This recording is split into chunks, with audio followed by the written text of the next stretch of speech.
Hi, I'm Kim from Live Aware Now. I would love it if you would subscribe to my channel. I'll be sharing lots of cool information on emotion, on what it is, how to identify it, how to deal with it, and then how to use it to our advantage.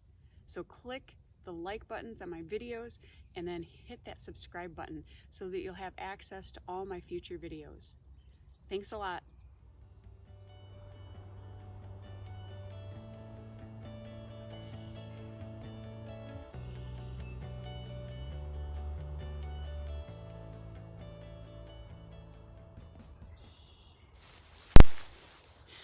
Good morning, everybody. Hi. So today I'm going to give you a few coping strategies for dealing with fear. If you haven't seen yesterday's so far, make sure that you check that out, because having an understanding of the sympathetic, our fight, flight, and freeze response versus our parasympathetic, of our rest and digest response, would be really beneficial. So if you haven't had a chance to check that out yet, make sure you do. It'll help in understanding the coping strategies that I'm going to explain today. Now, I'm only going to cover a few of the coping strategies because the coping strategies are really kind of on levels, all right? So we have our immediate coping strategies, the things that we can have, that we can utilize in the moment when fear is actually up for us, when we're having issues with fear. And then there's kind of mid-range coping strategies, and then there's long-term coping strategies. And the long-term coping strategies actually they're rewiring the brain. They're helping to take the focus off from that amygdala, that ancient part of our brain that where our fear response is highlighted and is generated, and it's like a survival part of the brain. So taking the focus off from that amygdala and then putting the focus into that prefrontal cortex, where we're actually building higher reasoning and emotional regulation. Those long-term strategies, those are things that are done on a daily basis, that every time they're done, they build that higher reasoning and that emotional regulation, and it takes it away from that amygdala, so from the fear center. Even the short-term strategies, though, they're going to build towards that as well, because every single time we change how we're reacting in the moment, we're literally rewiring the brain. It's kind of like, when we go to the gym and, we do a rep with, a weight. So our muscle, each rep builds that muscle. And yes, when you do lots of reps over lots of days, you see big improvement, but every single repetition of that movement is building that muscle. So not a single one of those is wasted, and it's all moving in the same direction. In the brain, we've got neural pathways that get set up from habitual actions and habitual ways of thinking. So even these short-term ones, I'm going to share with you the short-term ones today, and then we're going to build into the medium and long-term ones later. But I really want to give you some tools to be able to utilize for those things that happen in the moment. And I don't know where you are on your journey with understanding fear and anxiety, but I definitely want to give anybody who needs it those coping strategies for those in the moment situations. So yesterday we talked about the sympathetic and the parasympathetic nervous system, and we talked about how the parasympathetic is your rest and digest and relax. So when somebody's getting a massage, they are entering that parasympathetic response. They're releasing, they're relaxing, they're safe, they're just being able to just be. They don't have to be on the alert for anything. But if I was in a situation where I was afraid that something could come up, then that sympathetic system would be turning on. Kind of like we talked about the deer yesterday.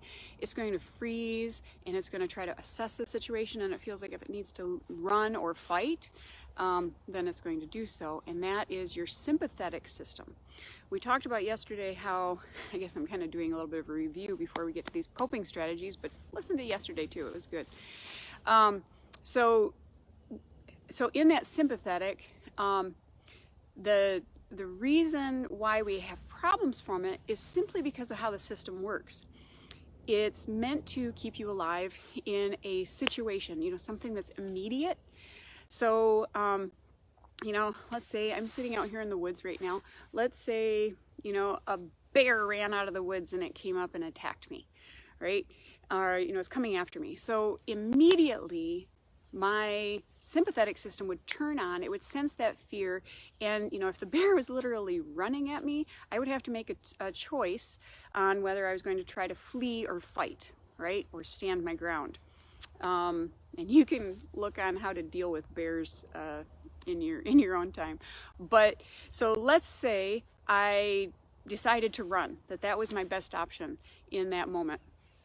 My sympathetic system is going to take all the blood out of my, well, not all of it, but vast majority, right? It's going to shunt all the blood out of my digestion, because that's not super important at the moment, and it's going to push it towards my muscles, and it's going to push it towards my heart.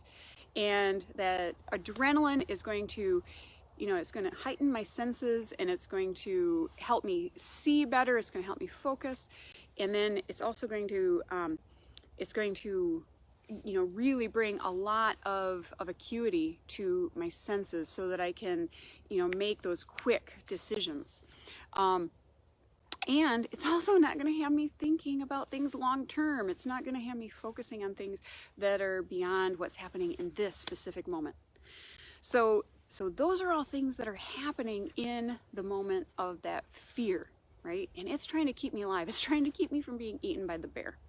So if I'm in that state where I'm, those heightened senses, and my digestion is stopped, my breathing is also doing something really specific. My gut is tightening down, and I'm taking really shallow breaths. I'm trying to get as much oxygen into my upper lungs as I can, and I'm not taking those full breaths. I'm still trying to get a lot of oxygen, but I'm not taking those relaxed breaths like I would on the massage table, right?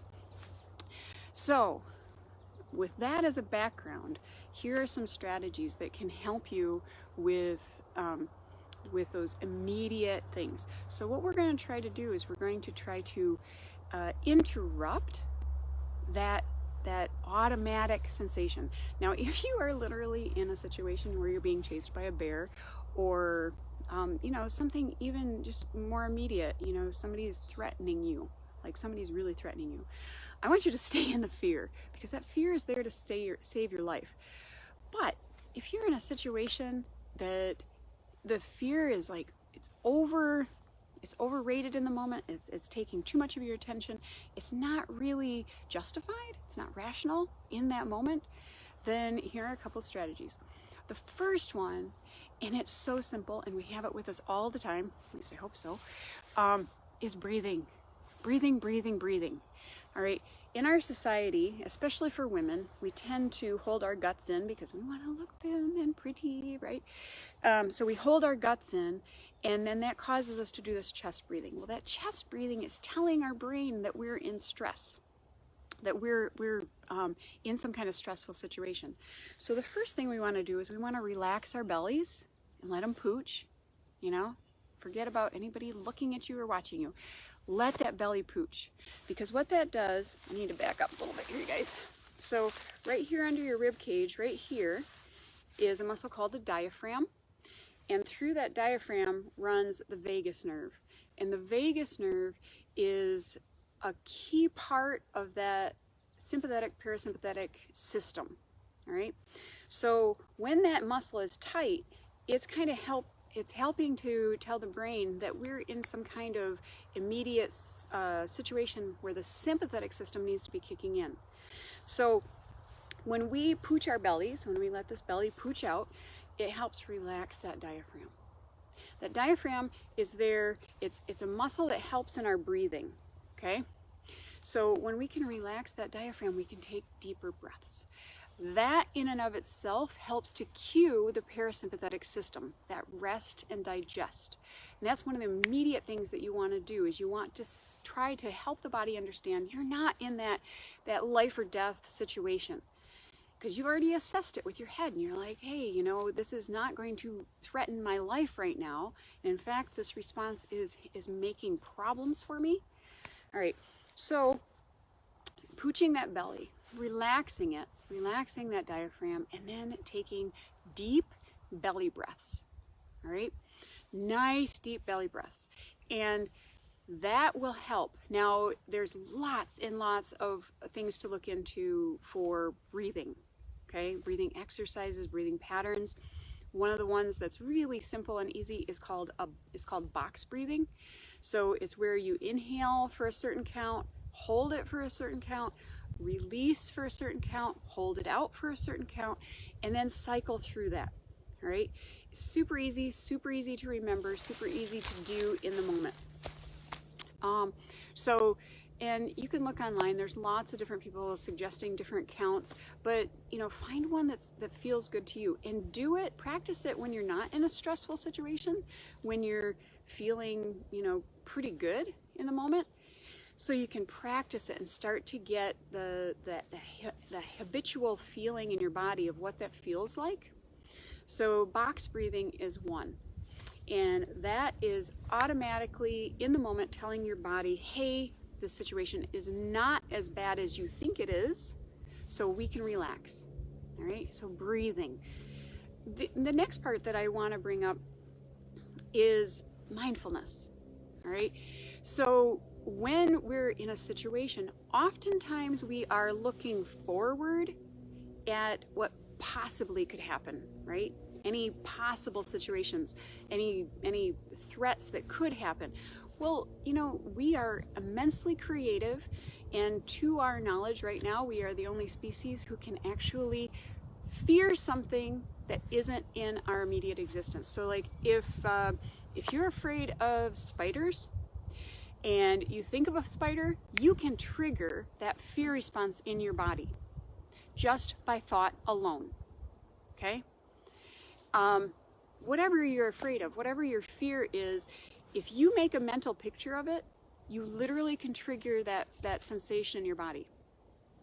So mindfulness is a great way to bring you back to that present moment. Mindfulness is also called present moment awareness.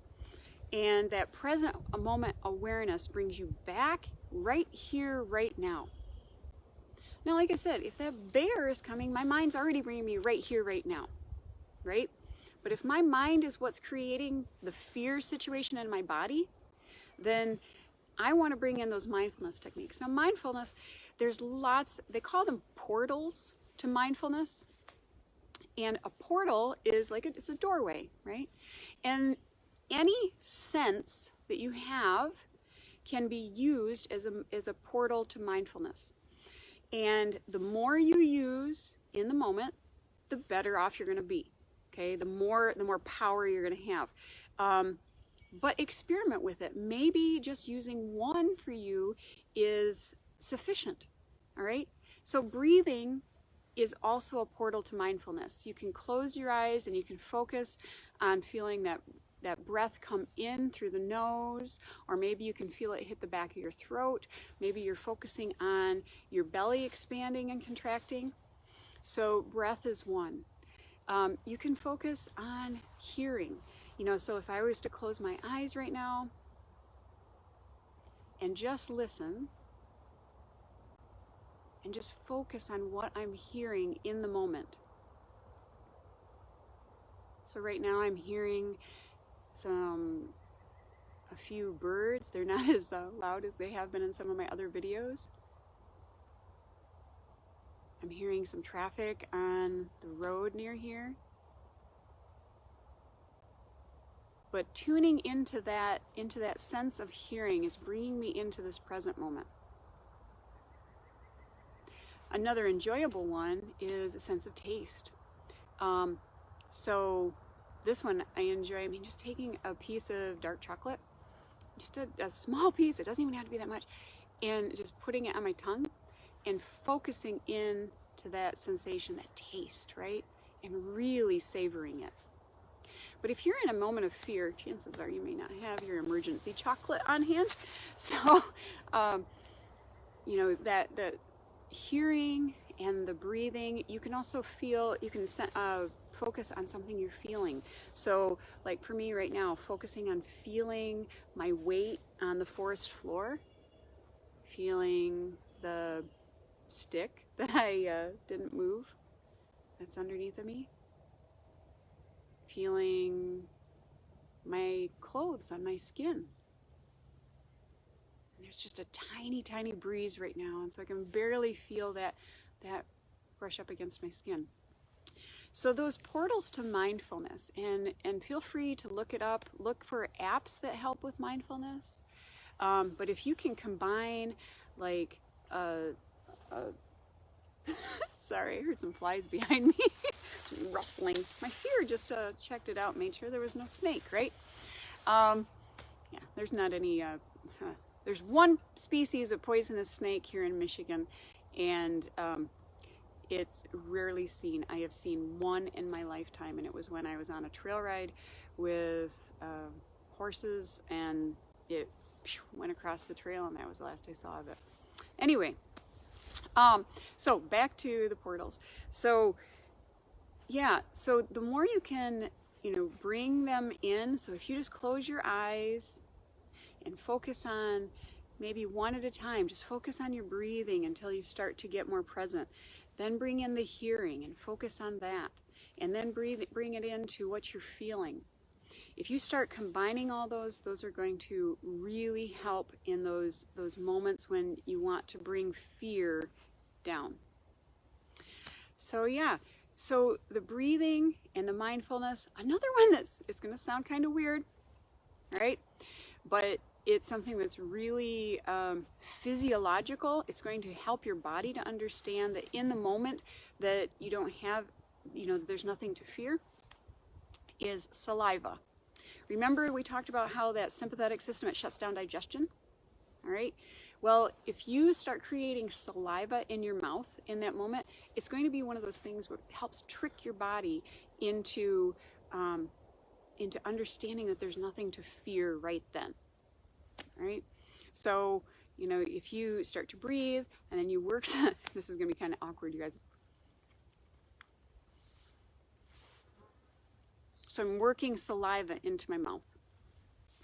So those right there. And then we talked about also earlier on in this series about listening for the message, all right? Listening for the message of what you're afraid of. You know, yesterday when I was talking about how, you know, if you're in the car and you get in that traffic jam and all of a sudden, you know, you start feeling anxiety and fear, and it's like, oh, I've got to get to that meeting. I'm going to be late, you know, and I'm running behind as it is. And right. Bring in that observation and start listening to that mental chatter. You know, what is the message that fear is trying to tell you? It's trying to say, you're going to lose your job if you don't make it to this meeting. Okay. And that's what's triggering this, all of this fear response. Well, once you kind of have that message, and it's saying, you're going to lose your job if you don't get out of this traffic jam, you can say, well, wait a minute, you know, I'm not usually late, and, you know, my boss will understand. The people I'm meeting with will understand. I'm sure they've been in traffic jams before. So you can bring in some logic to help say, you know, and then also tell that fear, say, you know what, I'm going to get there as soon as I can. But me being upset right now, it's not going to help anything. And it's certainly not going to help my performance when I get to that meeting, right? So getting a handle on that fear in the moment is it's going to help you right then. It's going to help bring that calmness. And again, in that situation, focus on the breathing. I mean, you're not going anywhere, right? You're sitting in that car. You're in the traffic jam. So breathe. You know, listen. You know, you might hear that siren that's coming up beside you, and you might have to get out of the way, right? Feel your hands on that steering wheel. Feel yourself sitting in that seat. Feel your clothes against your skin. You know, maybe even catch a whiff of the perfume that you put on earlier in the day. So those are some things that we can apply in the moment when we have fear going on. And like I said in the beginning of this live, is that all of those things, every single time we take ourselves out of that fear response when it's not needed, we literally are rewiring our brain. It's like a rep at the gym, right? And every time we do that rep, we're building that new pathway. All right? So I want to really hone that in, you guys, because sometimes we can say, oh, it's not that big a deal, it's not that much, you know, I only did the one push-up, whatever, but it all adds up. And if we can start making that our go-to response, then pretty soon that fear doesn't take us over as easily. All right? And so every time we're building that, we're literally changing our brain. So that's what I wanted to share today. I'm going to go into some more of the mid and then long-term, you know, applications that we can do that can help with this. But having those immediate ones, those are just so helpful in the moment. So yeah, so let's see. Hi Joylene, hi Erica. Not sure who else is watching, but wanted to send you guys some love. Wanted to tell, let's see, we had Joylene and Teresa and Tim and Philip and Jeff that were on the other day. Wanted to say hi. Thank you guys so much for supporting this. I am going to be connecting these soon to my YouTube and putting them on as well. On there, but I found out that until I get 1,000 subscribers, I can't do the YouTube live and the Facebook live simultaneously. So I'll be putting some links to my YouTube. So anybody who hasn't done subscribe to my YouTube, I'd appreciate it. I really would appreciate it. I really do want to get to that 1,000 subscribers, but I know I got to get some more videos out there. Yeah, so if there's anything that you guys found useful for today, feel free to comment. And then if there's anything that you'd like to see in future videos, make sure that you send me a message, leave it in the chat, you know, however you want to communicate that to me, I would appreciate it. Let's see. I gotta lean in here. I'm gonna look kind of silly, you guys. So Erica says, thanks for this. It's quite helpful. Need to go back and watch the previous ones. Awesome. Hi, Erica. Love you. Okay. Yeah. So I'm hoping that this will really be awesome. And Joylene had mentioned that she wasn't sure that I was going to be able to do 30 days on fear. Yeah, I have a feeling you're starting to understand that I've got a lot to say about it, especially in like 15-minute intervals. All right. So love you guys. I will see you tomorrow. Today I am finally getting my Mother's Day present, and we are going to go for a long backpack hike and be able to eat out in the woods today. So I'm really excited. So anyway, all right, I will see you guys tomorrow. Thank you so much. Mwah! Mwah! See ya.